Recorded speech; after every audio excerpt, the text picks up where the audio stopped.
तर आजच्या मिनी ब्लॉगची सुरुवात आहे ती म्हणजे संध्याकाळी, आणि आज थोडासा उशीर झाला. तर स्वयंपाक मी आज बनवला होता पिठला आणि भाकरी. तर इकडे इशूचा मोबाईल बघायचा चालू होता, कारण पेपर चालू आहेत म्हणून दिवसभर अभ्यास वगैरे चालतो. तर आता थोडंसं ती मोबाईल बघते. आणि आई दिवसभर शेतात जाताना तर रेवासोबत अजिबात आईंना टाईम स्पेंड करायला भेटत नाही, म्हणून आई संध्याकाळी खूप तिच्यासोबत मस्ती वगैरे करतात. माझी पण संध्याकाळची पूजा वगैरे झाली होती आणि पिठलं भाकरीसोबत बनवली होती आज मी, ती म्हणजे कांद्याची चटणी.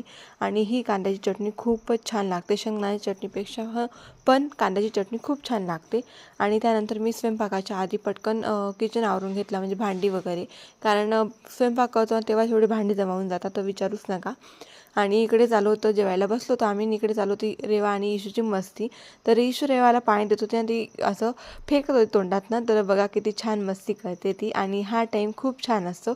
तर कसा वाटला हा आजचा मिनी ब्लॉग हे कमेंट करून सांगायला विसरू नका. बाय.